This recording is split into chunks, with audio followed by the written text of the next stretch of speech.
This is WZRD Chicago 88.3 FM. And we have with us at WZRD via Zoom Toneal M. Jackson. She's an author and also the Green Party candidate for Metropolitan Water Reclamation District of Greater Chicagoland. Good morning, Toneal. Welcome to WZRD. Good morning. Thank you so much for having me. You're welcome. Well, first of all, you are an author, and one of the books that you wrote is Being a Black Man is Harder Than You Think. What are some of the commonalities between among the various Black men that you wrote about, that you interviewed, and how do the problems that they are addressing apply to your candidacy, or do these issues that they are addressing, do they apply at all to what your platform is, what you want to do as a Green Party member at the Metropolitan Water Reclamation District? Well, that is actually such a great question. So being a Black man is harder than you think is the title of my latest book, as you just stated. And in that book, I interviewed 28 Black men across 12 or 13 different states. The ages of the men range from 30 to 70 years old. And so, initially my hypothesis was that they probably wouldn't have that much in common. But what I learned after doing all the interviews was that they had so much more in common, and many of the commonalities was simply because they were Black men. So to answer the question, where do the commonalities overlap, or with the platforms between myself and the Green Party, is the fact that with the Green Party, we are all about nonviolence, social justice, racial diversity, and gender equity. And so a project like this really helps to bring to light some of those key issues, being able to see how one's race and even gender in this case has to do with the effects that it has with the rate of violence versus nonviolence. And then in terms of the social justice, I think that we've been able to see, how Blacks are affected, Black men specifically, just because of the color of their skin. Now, as it pertains to the Metropolitan Water Reclamation District and the candidacy there, what the similarity is more so the overlying issue of my ability to educate and empower. So regardless of what vehicle I use, my purpose is always the same: to educate and empower. So as a candidate, what my desire is that I would be able to take various information that maybe people don't readily know and be able to educate them, so that way they will be empowered to make more informed and better informed decisions. What is some of the information that is that is not readily known, so that and that you're planning to use as part of your platform? But of course, most importantly, what kind of information is not readily known? Absolutely. So Commissioner Kim Dubuc, she was once quoted as stating that the MWRD is the most important agency that no one knows about. So let's start there. Most people don't even know about the Metropolitan Water Reclamation District, and is really for, it specializes with Cook County residents. So the people who live, we have about 6 million residents in Cook County, yet most people think about, anytime they have issues with the water that goes outside of their home, they think that is an issue with the water department. So they don't even really understand how it works. So anytime, you're flushing your toilet or running water out of your sink, and the way where it goes, that is a MWRD issue when we're talking about cleaner water. So again, this is kind of where MWRD and Green Party overlaps, because we're talking about a better environment, cleaner water. That's what it is that we want to be able to do. So in terms of number one, we just want to educate people about what the MWRD is and the fact that they exist. Back when I was campaigning and getting people to sign my petition, probably 1 out of every 2 people asked, what is the MWRD? What do they do? So not only do we not know what the MWRD is, then we don't know that there is a board of commissioners specifically for the MWRD. So what the MWRD does is that they treat the water, wastewater, and stormwater. That's what they do. And so the board of commissioners, our job is to write policies and procedures that will protect the water environment, as well as to be able to oversee any type of financial, fiscal responsibilities of the MWRD as an entity. So a lot of people don't know that. And then there are other like job opportunities that are available just being connected to the MWRD that people don't know about. People don't know about tips that they can implement to help to better protect our water. Like, for example, the MWRD, they have like a hotline where if you happen to be walking by or driving by and you see debris in the river, there's a number that you can call there, and I have to pull it up, but there's a number, there's a hotline as well, a website that you can write into where you can call someone and say, hey, I see a tree limb, or I see whatever this waste is, this debris in the river, and they have someone to remove it. And so each person can actively play a role in helping to clean up our water. That is interesting. Well, later, please send along that link so that when we publish this interview in the description of the show, we could include the hotline number for people Absolutely. to. Absolutely will do. Do you have any idea, since this is the first time that we heard of this hotline as well, are you able to find out how many people actually use the hotline? Does anybody use it? And if they do, any idea about who might be using it? You know what? I do not have those demographics. However, that is definitely something that I plan a part of the Educated and Empowered campaign. This is one of the things that we want to do. We want to actively get more people involved so that we can have these demographics readily available. Because again, a lot of times when people are thinking about cleaning the planet, or you're thinking about climate change, many people get overwhelmed with those concepts because they don't think that there is something that they are able to do. So things like this are small parts that people can play that really will make a big difference in our communities. Mhm. What else could we do to improve the water? For instance, this hotline is very valuable. Are there any other resources that in your Education and Empower campaign that you can also share with our listeners? Absolutely. So another thing that you can do, many people don't know that when you flush pharmaceuticals down the toilet, that's really hurting the river. Because again, you have to understand everything that you flush down the toilet is going toward the Chicago River. So the MWRD is looking to get whatever that may be. So whether it is fecal matter, whether it's pharmaceuticals, they're looking to get it, clean it, treat it. But just changing how you dispose of pharmaceuticals, there are actually drop-offs, specific official drop-offs that the MWRD has. One of the things that I would like to do is increase the amount of drop-off centers or drop-off boxes that they have, because again, if there are only a limited amount and we have over 6 million or about 6 million residents in Cook County, we want to have these drop boxes more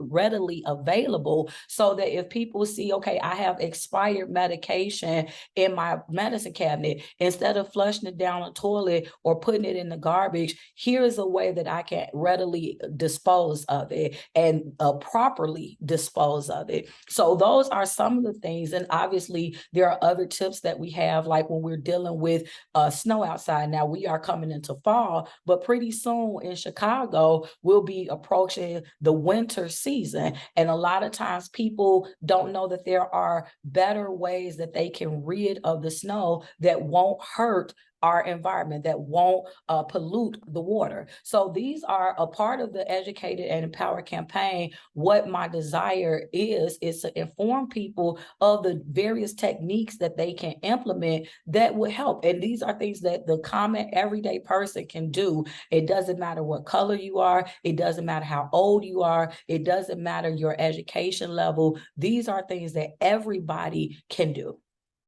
For the medication drop-off points, right now, how short are we of points that could saturate, well, enough to cover the 6 million population? How many times over do we need in relation to what we have now in order for there to be enough drop-off points for our residents?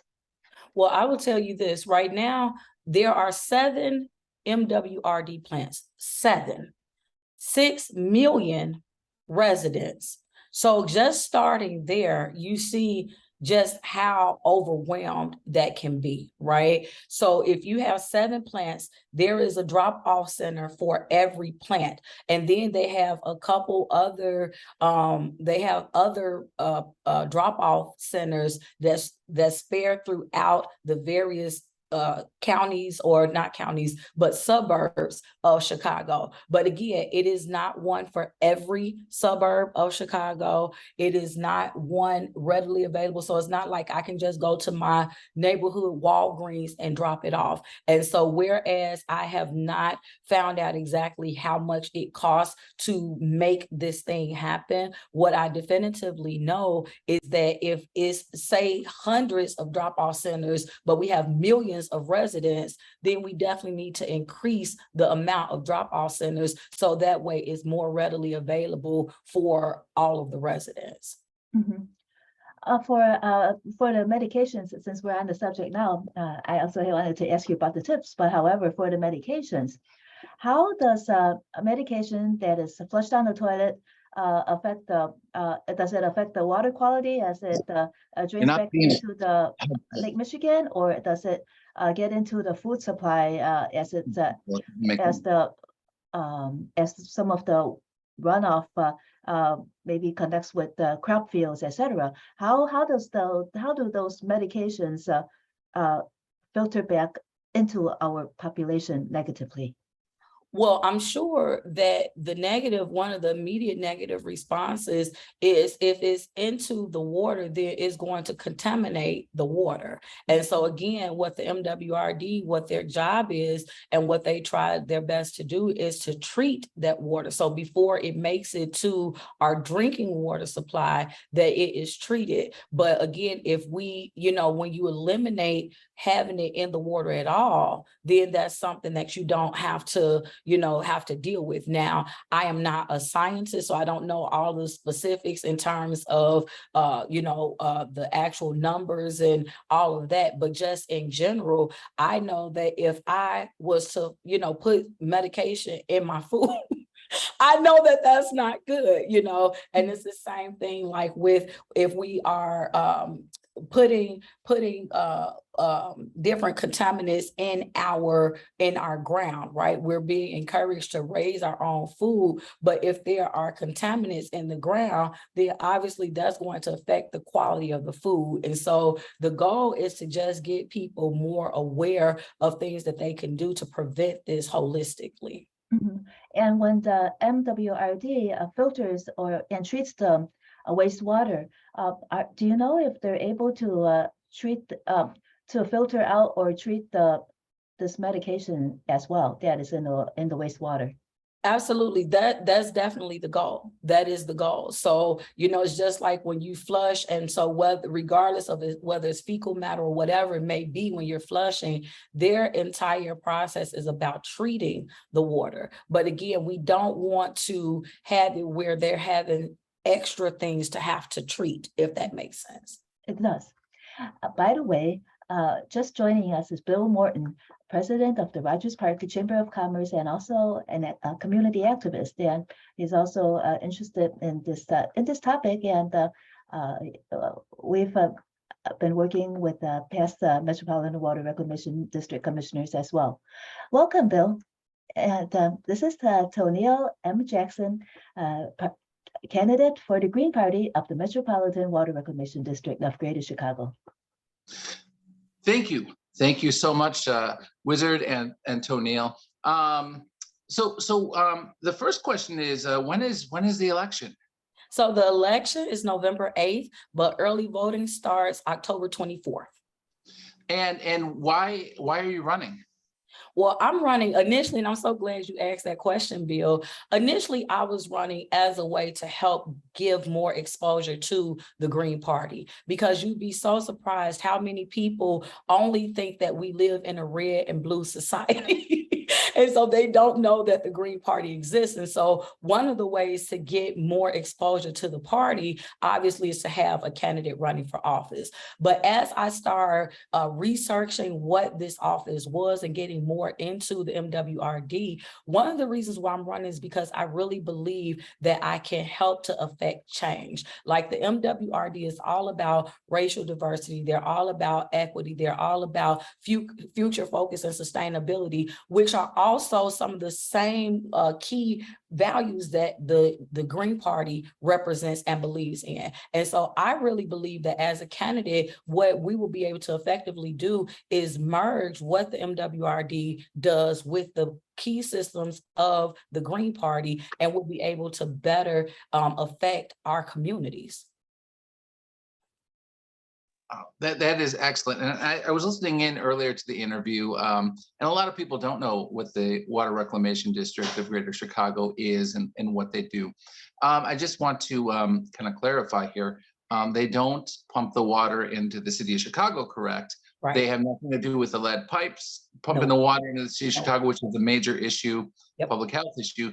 But from my understanding, what they do is they clean the water from our sewage, from our toilets, and from our sinks, and from the drainage on the sides of the roads. It comes in through the plant, and it purifies it or cleans it the best that you can in different ways, and then it gets sent somewhere else, correct?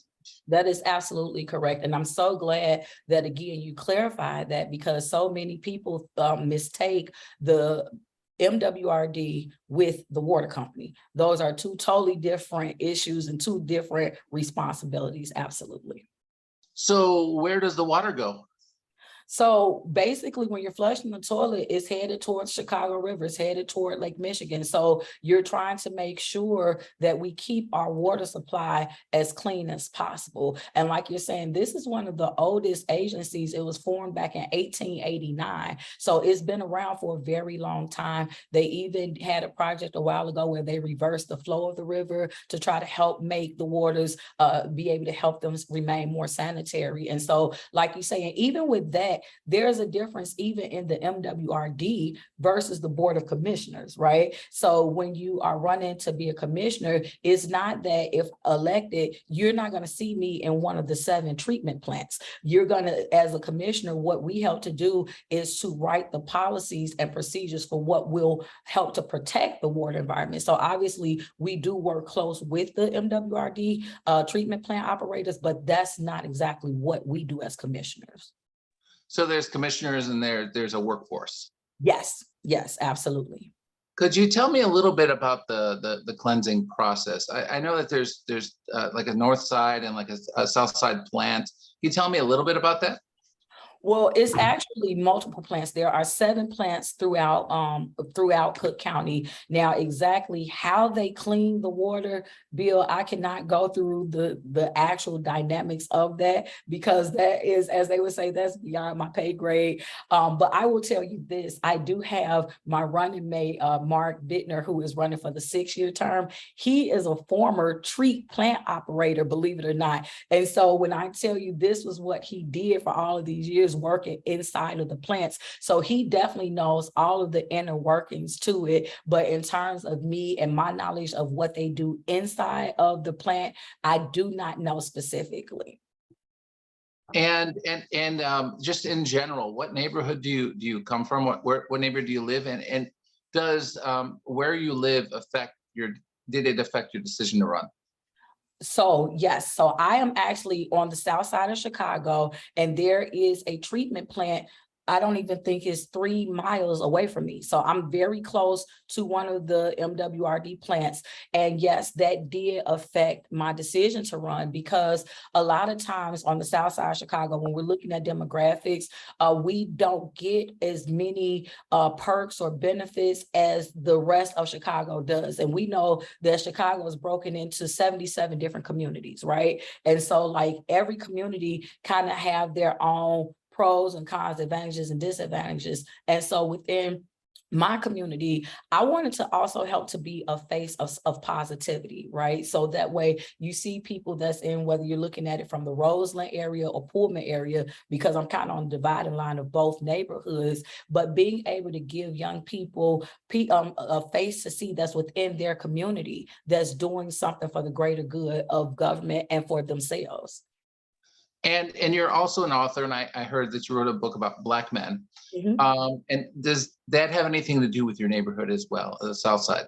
Oh, absolutely. Not just my neighborhood of the South Side, but this is actually an entire issue with ethnicity and race, right? So obviously the young people that's in Roseland, they can definitively identify with gang violence, with being stereotyped, with racism. These are all key issues that's discussed in the book. And it's something that they can definitively identify with, because it's happening still. I mean, I don't like the fact that it's happening, but it is still something that is true, that is our truth. And I think that different sides of Chicago have more of it than other sides. So like, obviously, you know, on the north side is not as prevalent as it is on the south side, and the deeper south that you get. So, you know, once you get to the Inglewoods, to then going to, you know, like all of these different, come on through to where I am in Roseland, Pullman, and then even going back to Harvey, Markham, like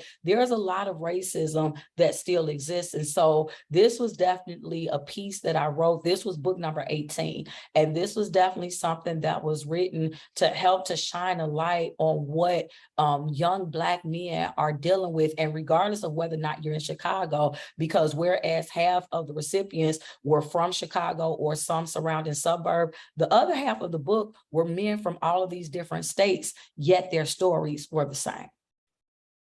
I just heard on the news maybe about an hour ago, a man was shot in his back in Roseland. Yep. Today, this morning. And you know, in Rogers Park, we have a major violence issue.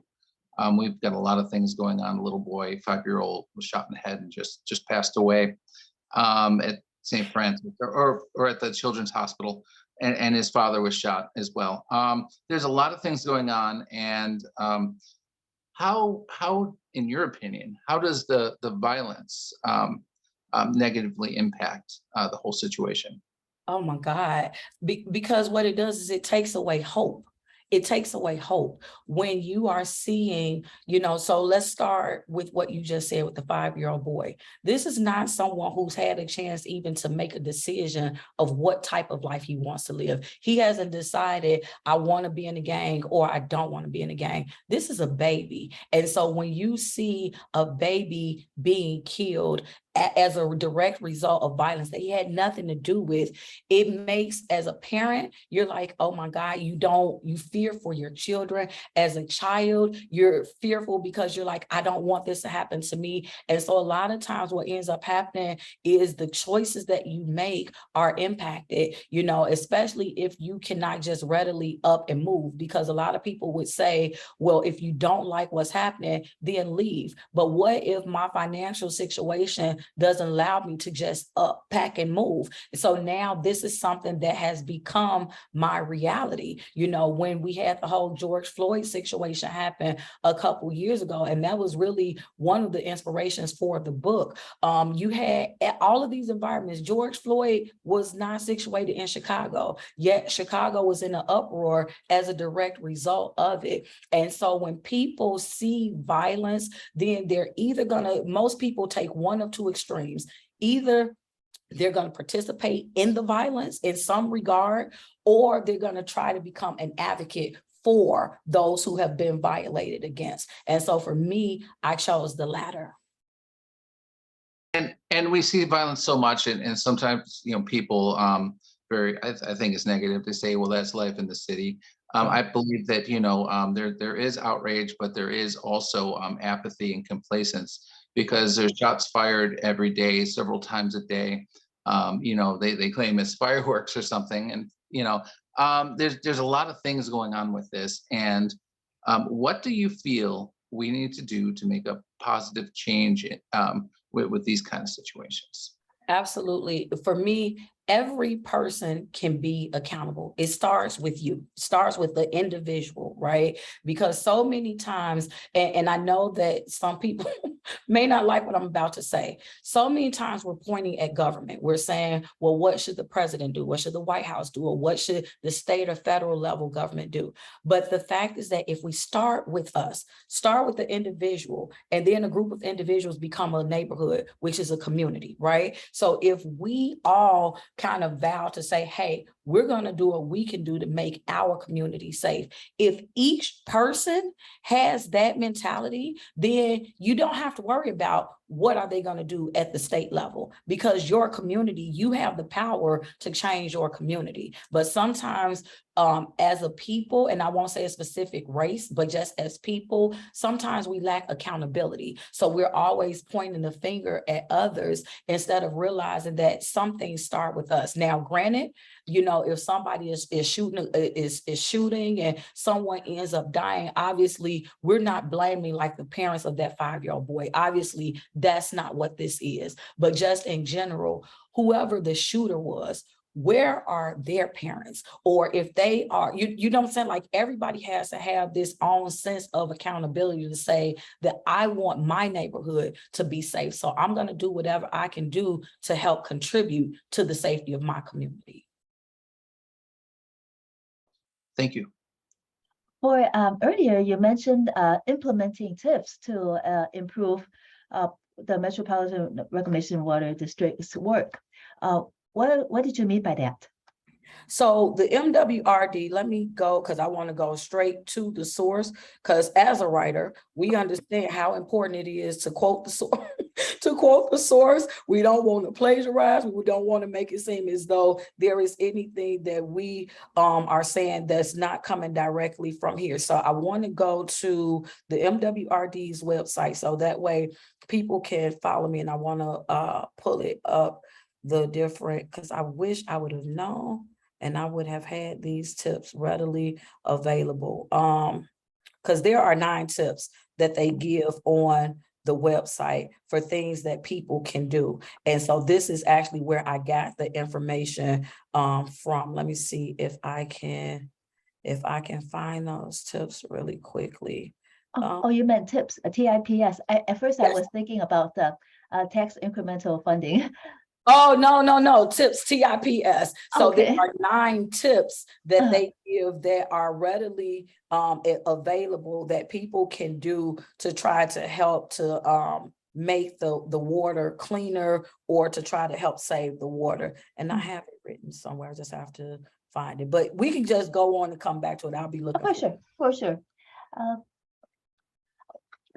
So did the Green Party come to you, or did you find that if you were to run as a candidate, that you could get the message that you want out to more people?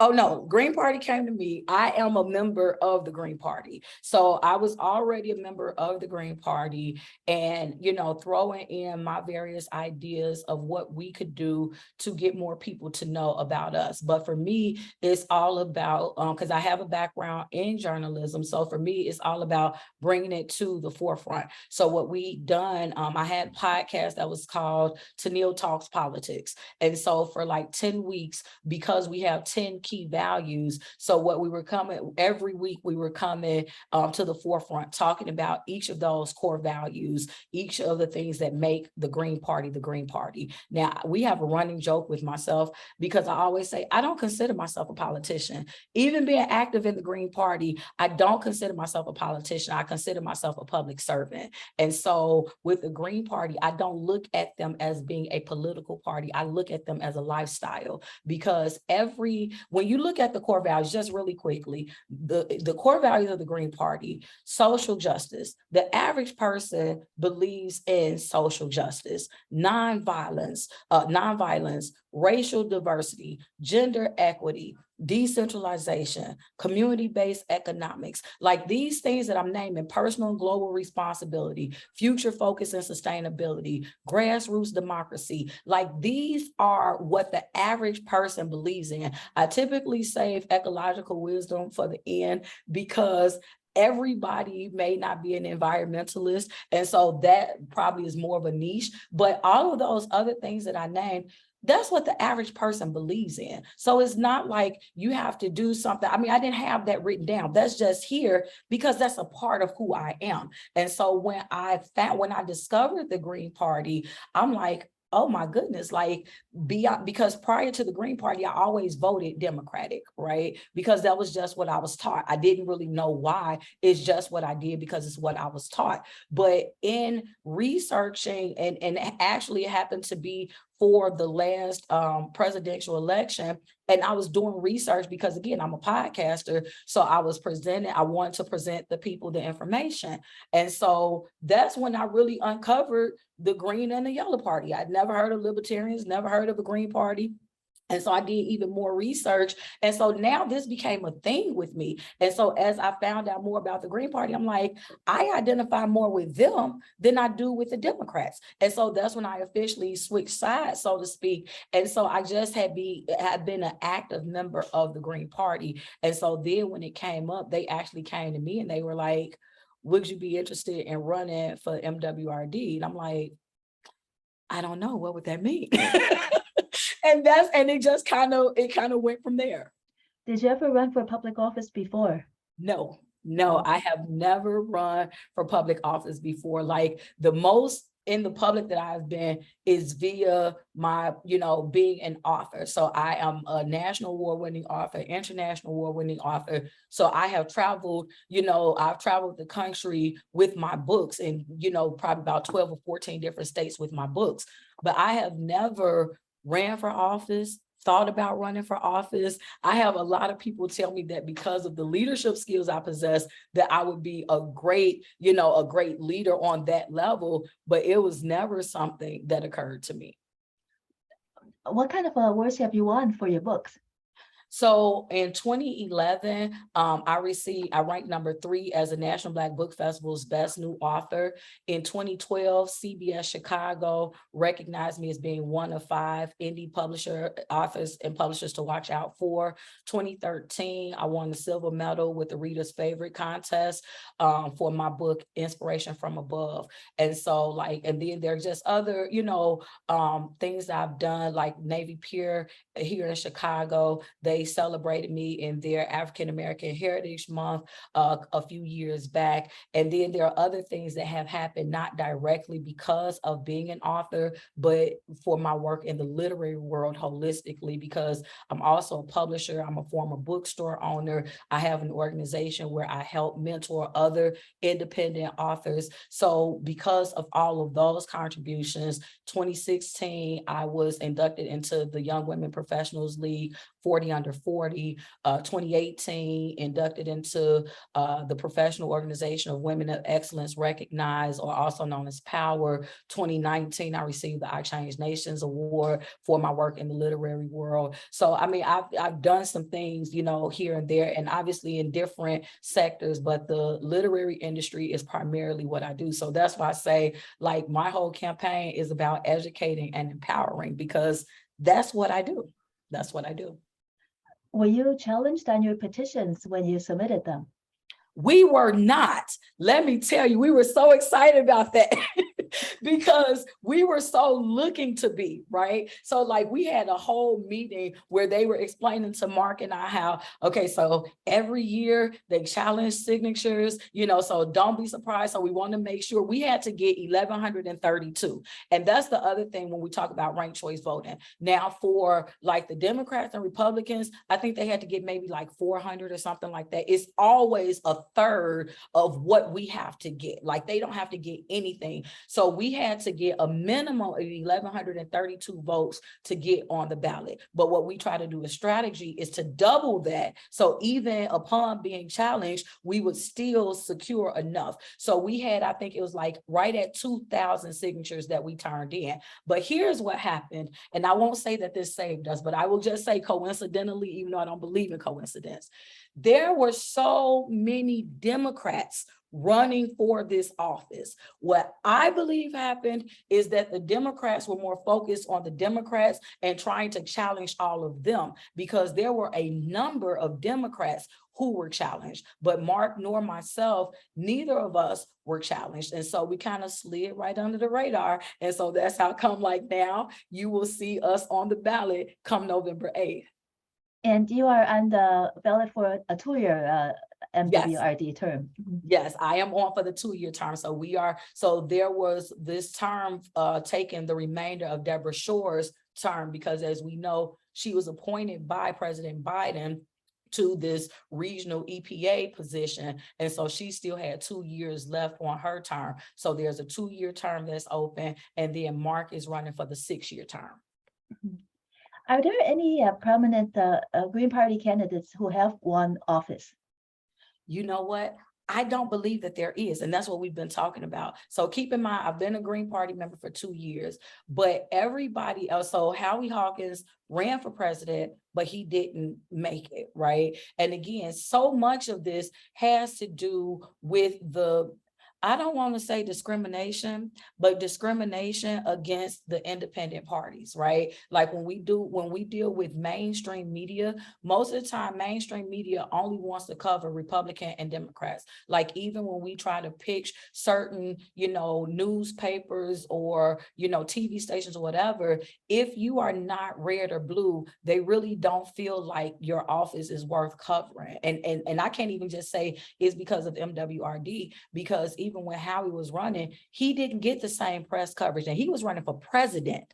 He did not get the same press coverage as the red and blues did, right? So here with us, we're not only are we the underdog politically speaking, but with this office of commissioners, MWRD, like most of the time, this is one of the offices that gets the least amount of votes. And again, it's because most people don't know about it. And so that's the reason why for me, I'm starting there. I just want to get people to understand that there is a such thing as this. So when you're voting, don't just, vote for the governor and vote for lieutenant governor. Like, don't just vote for the 2 main offices and then turn in your petition. Like, actually read the entire petition. Unfortunately, at this point, they have not revealed where we are on the ballot. I don't think that happens until later in the month. So I can't say, hey, number whatever, because I don't know what my number is. But at the end of the month, I believe we should know. But that's the problem when you deal with offices that people don't know about. So at least, at the very least, if we get more people to know that this office exists, then we can get people to vote for it, and then it really can begin to matter. How long did it take you to get your 2,000 petition signatures?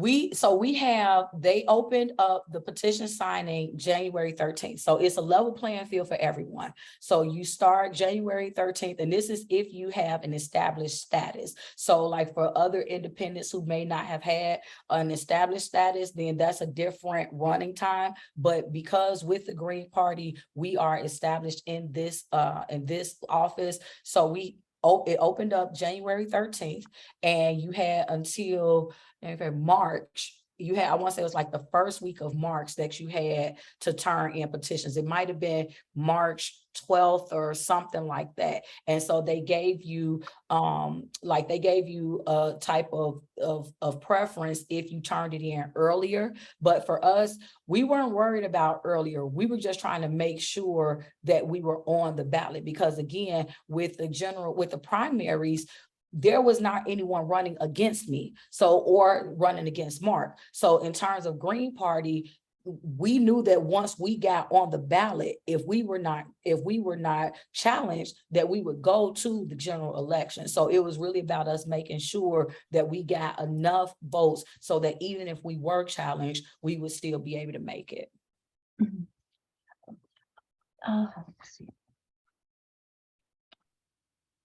when you got your petitions, did you get most of them yourself, or did you have to get help to get the petitions?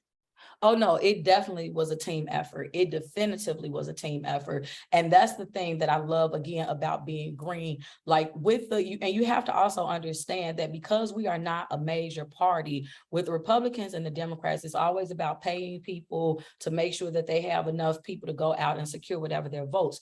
We are a voluntary organization. So we had, I don't even remember how many volunteers it was, but there were people from the South Side, from the North Side, from the suburbs, all of the Green Party members that resided in Cook County all came together, and we were just like, hey, everybody had their assignment, they knew what to do. And so every week we would just have a call where everyone would kind of give you an update and say, this is how many I got, this is how many I got. And then we kind of had a counting party, right? So like at the end, we all kind of came, it was a petition party. We all met over one of the members' houses, and everybody brought in their petitions, and we all counted up the petitions and put it together and all of that. So that way it would be presentable to turn in. But no, there is no way that I could take all the credit. This was definitively a Green Party team effort.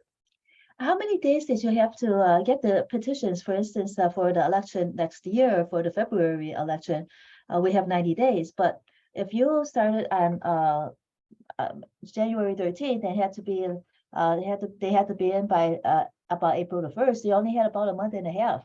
Yeah, and actually, no, it wasn't April. It wasn't April at all. It literally was March. Let me see if I have it in my calendar.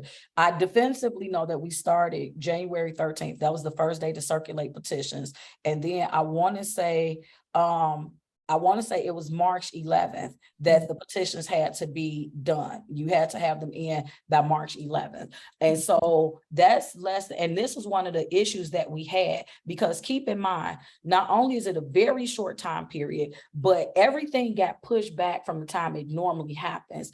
And you're doing this in the winter time during COVID culture. So it's really difficult to get people to want to open up a door. You're freezing outside. Most of the time people are circulated in the spring when it's nice outside, when it's not COVID outside. So people are really more so engaging you. And so a lot of what we were doing, we were at train stops, we were at bus stations, just trying to catch people while they were already in packs. Like myself and my daughter, she was 18 at the time. We're going up and down, our blocks in different neighborhoods, knocking on doors, seeing if we could get people to come out and, and sign our petitions. And the people in our neighborhood they were really, really welcoming, surprisingly so. I really didn't think that it would be like that. And so like we would wait till they came to the door and they would sign a petition. The bulk of them would. I would say out of every 10, we probably got 6 to 7 people to sign the petition. And so, when you're and this is why I say, for me, because I actually was out there getting the signatures, I know how many people kept asking, what is MWRD? What do they do? What are you doing? And so that was one of the things that helped me to know, what, we have to do an educated and empowered campaign, because so many people, we're asking them to vote, but they have no clue what they're voting for. Yes, that's true. For the Green Party, you said that the Green Party is established. What does it take for a political party to become established?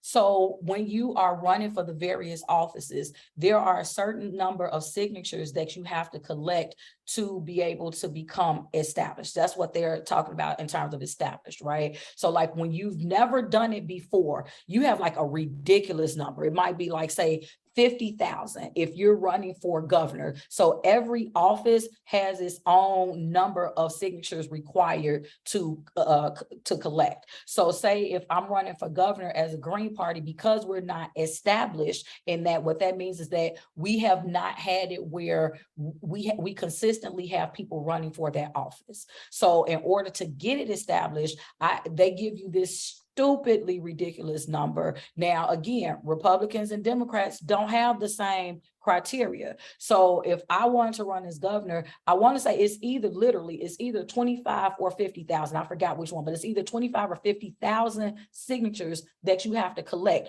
minimal, which means that we have to double that because we know that we're going to get challenged. And the bigger the office, the more likely you are to get challenged, right? So if we're running for governor, and again, say if it's 50,000 signatures, that means we have to collect 100,000 signatures. But once you become established, now it's going to drop down to maybe about 5,000 to about 10% of that. So with us, because we've consistently run candidates for the MWRD commissioner, then that means that the state of Illinois recognizes us within this office. So that's how come our number is so minimal. But if we ever go a year where we don't run a candidate, now we lose that status and we'd have to start all over. Wow. But on the other hand, neither the Democrats nor the Republicans, when they first started having to get signatures, well, maybe you haven't done the research for that, but we wonder if the Democrats or the Republicans had to meet that high bar when they first started out as a party, and when they first started requiring people to file petition signatures. Yeah, that I'm not sure, because they've been established across the board for a very long time. And that's what you have to look at as well. Like all the demographics have changed across time. Like when you look at it, you don't see as many people who affiliate themselves with the Green Party. I'm saying even over time, like traditionally it's always been Republicans and Democrats that's running for a major office. And this is from the beginning of time. So even whatever their standards were then, they had that original time period when by the time the Greens came along and started also trying to run for office, now they already have things that's set and established, and we're like the new kids on the block, so to speak. Mm-hmm. And what are your numbers, the Green Party's numbers versus the Libertarians, the Yellow Party? I think we are about the same. We're about the same. And again, it depends on what office, because what's important to keep in mind is that every office has a different number because it's based upon their previous history. So if the Libertarians have run for governor before, if they've had a candidate run for governor before and they're established, they have an established status, then even though they're independent, their number will be smaller than our number if we're not established. You see what I'm saying? So that's still going to be different. So like the independents have a different number than the Republicans and the Democrats, but independent established is different than independent not established. So like with the Republicans and the Democrats, I don't think I'm speaking out of turn when I say this. Every office for them is established, because whether you're talking about on the federal state level, so like they've had people run for president and all of those offices that happened during that term, they've had people run for governor and all of those offices. So they don't have to start over, because every office they've always had a candidate run for, so they're already established. When you're a starting party, like first of all, it's really hard because you're first just trying to get yourself established as a party, just in terms of the rules, the regulations, bylaws, all of that. Then the next thing that really secures you as being a party is having candidates not just run, but you also want to win. And so that's how come for me, this is really a big thing too, because it can potentially be a historical moment. Because I read there was somebody long ago, and when I say long ago, I mean just like maybe a decade or so ago, who identified as a Green Party member, but it was a gentleman. And the reason why it is coming to my mind because he had passed away. And so within his obituary, they talked about how he was a Green Party member and he was a commissioner. But to my knowledge, there has never been an African-American female Green Party member. And so I believe that, again, in voting for me, and if I was to win, that all of those voters would become part of history. About how many votes did you win with, and about how many votes did David for the 6-year term won with?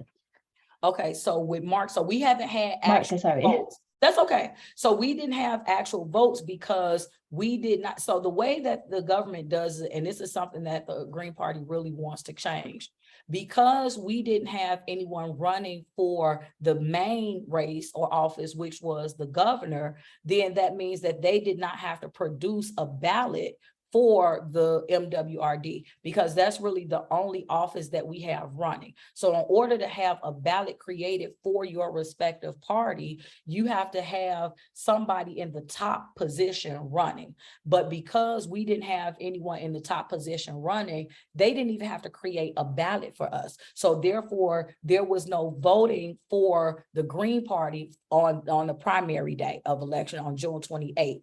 So what happened was, once we turned in our ballots, once that time lapsed and we found out that we were not challenged, then we received a letter that just notified us, hey, we're not going to create a ballot for you guys because there's no governor for the Green Party. So just know that come November 8th, your name will be on the ballot.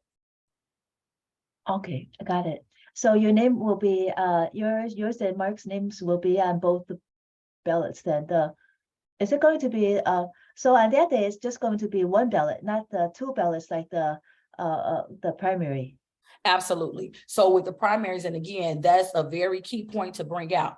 Primaries, when you go in to vote, you tell the people how you identify politically. So they're going to ask you, are you a Democrat? Are you a Republican? Because right now, those are the only two ballots that you can get. So if you say that you're a Republican, then you're voting for everybody that's on that ballot in those respective offices. And the same way with the Democrats. So once we get to the general election, all of those political parties merge. So now what's going to happen when you get to MWRD, you're going to see two different fields. You're going to see an option to run for 6-year term. So you will see Mark's name there along with Mariana, who is the incumbent. And then I think there are two other blue parties. So there are three Democratic parties that's running for this office. And I think there's one Republican and one Green Party. So there are going to be 5 names under the 6-year term. That's one option.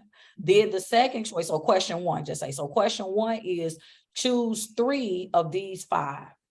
Question 2 is going to say for the 2-year term, you can only choose one. So it'll either be myself or it'll be Daniel Pogorzelski. So he is, we call him Dan Pogo. So Dan is the competition that I have with my office. So I'm running for 2-year term as a Green Party. Dan is running for the 2-year term as the Blue Party. Okay. And so the Blue Party is still another party that is separate from the Democrats and the Republicans. No, they are, the blue, Democrats are blue. So Republican is red, Democrat is blue. Okay. Yeah. Okay. That's what I thought, but I got confused. So it's okay. It's okay. Let me tell you, when you talk politics, it's so easy to get confused, especially if you don't normally follow this stuff, right? And so again, that's why with my Educate and Empower campaign, I like to talk to people, because the bulk of the people that I deal with are not like very inclined with politics. They're not. So when I'm able to talk to them, it's talking to them on a level that they can get. And so now they feel empowered. They're like, oh, wait, that's what that meant. Yeah, this is what this meant. So now you can do. So that's pretty much what it is that I bring to the table. But yes, so on November 8th, people are going to see that option, you know, the MWRD commissioner 2-year term. And my hope is that we get the bulk of the people to check Toneal Jackson. Is there any other office in the state that has a Green Party candidate right now? No, there are no Green Party candidates. There are townships, but the townships don't really count because they've already been voted in with the primary. So we don't have any other major offices that have Green Party members as candidates. Mm-hmm. Do you have any idea about the other states? Are there any states where the Green Party is stronger? I know there are other states where the Green Party is stronger and they have more of a presence. But in terms of like when you look in the White House, you don't see any reps that are Green Party members. Now, I will say this. Anna Schiefelbein, who is with the Green Party, she is looking to become a write-in candidate for the House, the Illinois rep. That is what she's trying to do. She fell short in trying to collect the numbers to when we were talking about petitions. So like, I think the Democrats and the Republicans had to get like maybe 400 signatures. She had to get 1,500 and she got like 1,300. And so, and she, because of that minimum requirement, and again, why should hers be almost 4 times as many? And so she fell a little short, but what her backup plan is to try to get on the ballot as a write-in candidate. And so she will be, again, she's going for Illinois House of Representative candidate. That is what she's trying to do.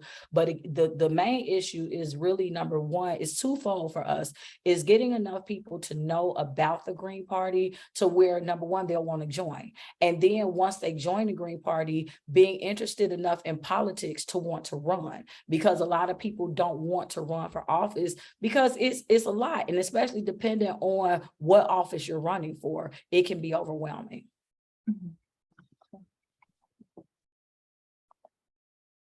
When you speak with people on the street and when you got your petitions, some of them well, a lot of them did not know what the MWRD is.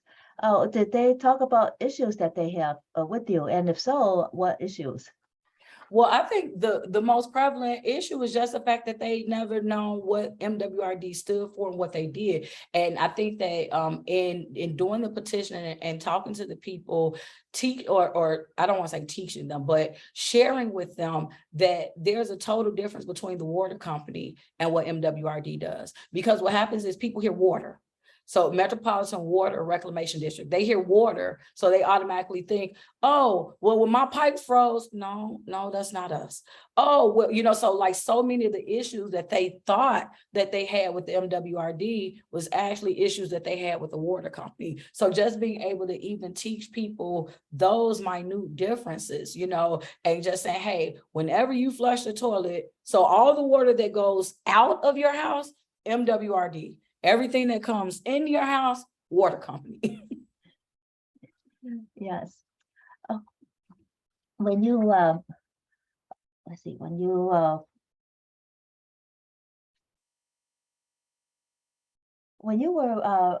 started to run, what was the first thing that you had to do? Was it just a study, or did you study the requirements of the office, or what kind of prep did you do before you ran? And were you able to get any donations, if you can talk about that? Absolutely. So when you first run, it's really about understanding what it means to run. And so the first thing that you have to do is secure enough signatures, you know, because I think that some people are probably consistently collecting donations just in the belief that they're going to win. But the first thing you want to do is make sure you secure enough signatures, because the bottom line is, if you don't get enough signatures, you're done. That's it. So like your time period was the time that you had to collect the signatures. If you don't secure those signatures, it's game over for you, at least for that time. And you can choose to do it again in 2 years if you want to. But then once we got the news that we made it, and that we were not challenged, it's like, oh my goodness, yeah. So now you go into planning mode, right? And so of course, like you said about donations, and if there's anyone listening who would like to make a donation, you guys can go to our website, which is MWRDgreens.org. So MWRDGREENS.org, and you can make your donations there. So yes, we definitively take donations, but here's another thing that separates us from the two major parties. We don't take corporate donations. And I think that is very important to hit upon. So like one of the questions, and this is kind of discouraging, when you do a lot of these endorsement interviews, right? So endorsement interviews, meaning you want various corporations to endorse you, to say, hey, we're backing this candidate. And most of these organizational endorsements, they ask you, like in everyone I've been to, they ask you, how much money have you raised for your campaign? And for us as Greens, we're like, okay, we don't take corporate donations. So obviously we're never gonna add up or compare to what those people who are taking corporate donations do, number one. Number two, it should not matter how much money our campaign is raising to determine whether or not you want to side with us. Do you like the work that we're doing? Do you feel that we represent your organization? And if the only reason or the primary reason that you're going to choose to vote for us is based upon how much money we have in our campaign, then it doesn't really seem like that's a genuine vote. It already seems like you have an ulterior motive for wanting to endorse us anyway. And so again, the same way how I said that there's a slant when it comes to press, to like mainstream press, it's the same thing across the board. Like most people don't choose to back the Green Party because we're not the big boys when it comes to raising money. We're going to I'm going to say, hey, Bill, would you mind sending a $25 donation? Hey, Jane, would you mind sending a $50 donation or whatever it is? But even with that, we have a cutoff point. You can't send more than $500 to support us. And so that's why, again, we are all about community. And so we'll never, when you get one corporate organization can write $1 million check to a Republican and do it as a write-off, we'll never compare with that. But when you look at the morals, when you look at the values, when you look at what we're trying to do, it's typically going to be totally different. And it's not just based upon letting the dollars make us become puppet masters. So just to recap, when there are endorsement sessions, the Green Party is not invited to any endorsement sessions. No, that is not what I said. By law, they have to, if we submit, they have to invite us in, because otherwise it would be illegal. They cannot discriminate against inviting us in. What I said was, if you look at history, you won't see that a Green Party member has been endorsed. Typically, especially if you look at, say, Chicago Federation of Labor, typically they're going to endorse Democrats, period. Look at the history. It's Democrats. So it doesn't really matter. So technically you're going through the motions of coming out to the endorsement interview, but you just about know you just about know you're not getting that endorsement. Like there's certain, like the Sierra Club may be more likely to endorse a Green Party member because our missions and what we stand for are a little bit more in alignment. But in general, it's very difficult for a Green Party member to get endorsed, especially when the question on the questionnaire is, or whether it's on a questionnaire or in the actual interview, when it's how much money have you raised? That already lets you know that one of the criteria that they're looking at to endorse you is based upon the funds you have in your campaign. And that should not be a criteria. Mm-hmm. When you at the endorsement sessions, you are able to talk about yourself, right? And do they ask questions of you? Yes. So every endorsement interview is different. In fact, I have one coming up this Saturday for IVI IPO, which is the Independent Voters of Illinois. So everyone is different, but in general, yeah, it goes really quickly. It's like you got 45 seconds to tell us who you are, why you're running. And then, so that's your 45 seconds there. And then it's really just kind of like a rapid fire situation where they're asking you random questions. So it's not like you're able to be prepared. You don't have a sheet. You have no clue what they're going to ask you about. But again, the interviews that I've been invited to all ask about, like, that question is defensively there. How much money have you raised for your campaign? Every interview.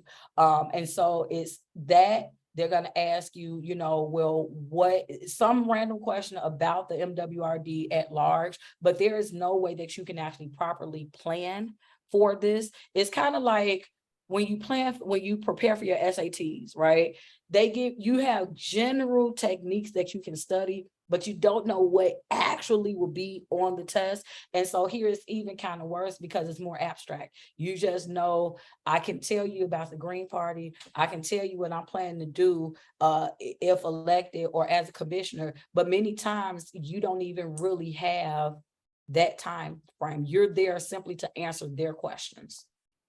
This is WZRD Chicago 88.3 FM, and we have with us at WZRD via Zoom, Toneal M. Jackson, candidate of the Green Party for Metropolitan Water Reclamation District of the Greater Chicago area, and we also have Bill Morton, president of the Rogers Park Chamber of Commerce. Toneal, when they ask you about the money that you've raised, so does that mean that if you contribute to your own campaign, is that considered money that you've raised, or did they specify that it has to be money that you raised from other people? They don't specify. They simply ask, so they don't ask for an itemization of where the funds came from. They just ask you, how much money have you raised for your campaign? That's a standard question. So whether it's on the online questionnaire, or when you're in person at the actual interview, that's a question that you're going to get asked. How much money have you raised for your campaign? What about the press? You said that the mainstream press has not interviewed you or invited you for articles or reports. What besides WZRD, whom else have you been able to interview with or been able to speak with a reporter? Absolutely. So the only other, what we would probably call mainstream interview that we've done is with WTTW. And so they have their voter guide. And so they actually just sent out another email recently saying if we wanted to update what we did from the primary. So we got an opportunity. And again, in most of these things, if they do it for one, they have to do it for all. So that way they're not looked at as it being a discrimination situation. And so WTTW sent it out. And of course, I took advantage of that and I uploaded a video for WTTW. Probably will update it and do another one for the general election. But the other things that I've done are all more so localized. So I've done a variety of podcast interviews with different individuals who just have, like, whether it's a platform for politics or just a general platform, and I'll come on and I'll talk. And so if it's not a political platform, then I'll talk for whatever they're bringing me on for. And then obviously I'm going to throw out there, and I'm also running for commissioner of MWRD, so I'll do that. But in general, like the podcasters that we're dealing with, is not like they have a million fan base, so like most of the time these are either YouTube shows or, just like, again, podcasts, or whether it's via Anchor or Spotify or something like that. But in terms of where their specialization is just, this is what you do, like with WZRD. This is what you all do. Your fan base has already been established. And so with us, is literally like we're climbing up and you pitch it. So it's not that we haven't pitched it. Like I've sent out letters to the Daily Herald, the Daily Line, like we've sent out the Chicago Reader. We've sent it out. And so what we'll typically get is we'll follow up with you, and so we'll follow back up and, okay, well, we haven't done it yet, or we're not gonna. So those are typically the things that you get.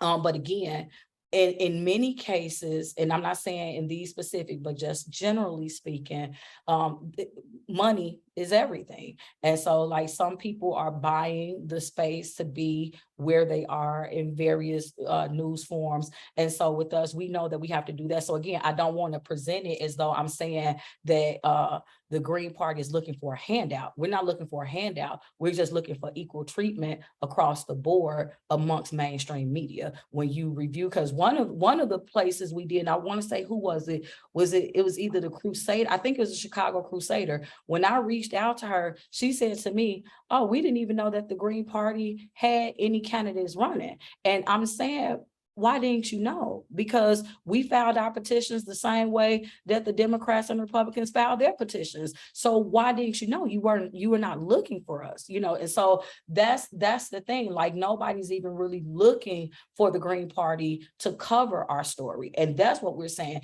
If you're going to cover 2, cover 3, and let the people decide who they want to follow. Did you say that the Libertarians also got on the ballot?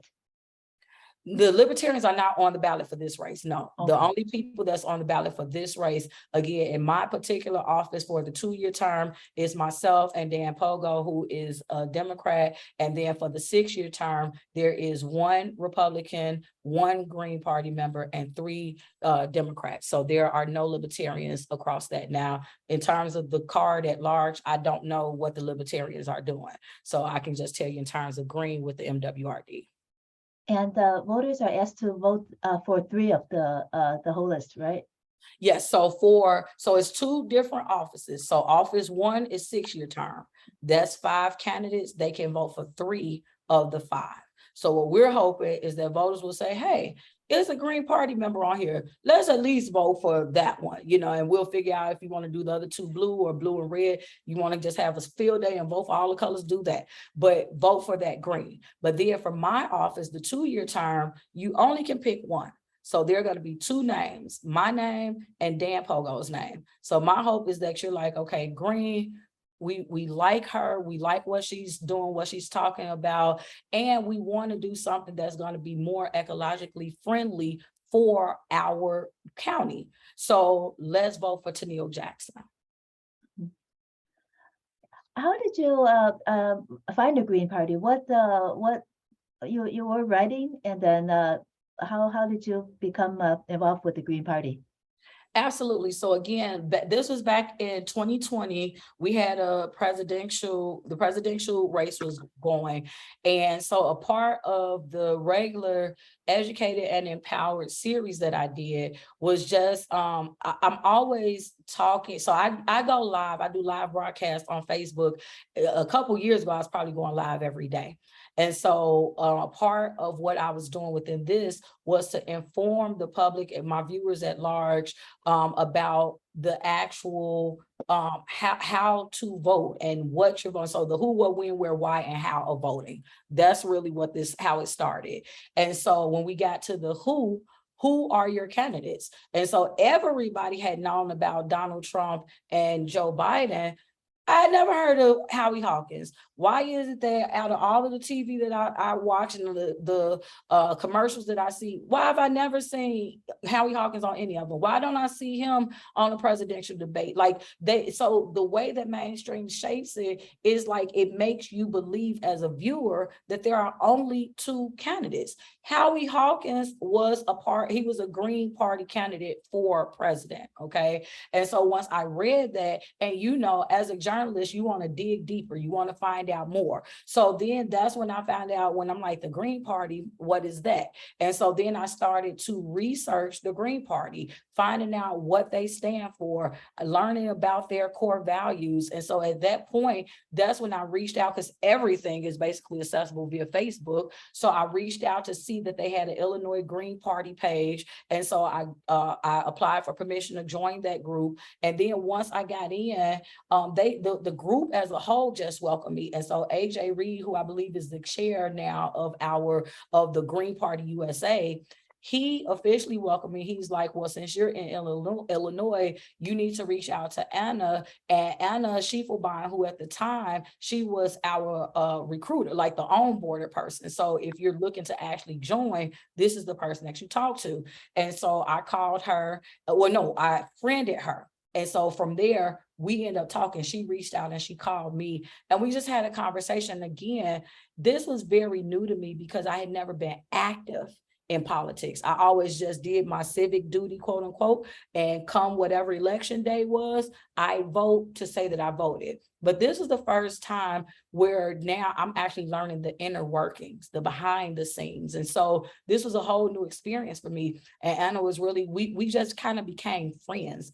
And so that's really what made me join the Green Party, was that it didn't seem political at all. It really just seemed like an extended family. Mm-hmm. Do you know if the membership in the Green Party has increased over the year in Illinois and in Chicago? Well, the amount is $60 for the year. For the year. So it's basically $5 a month.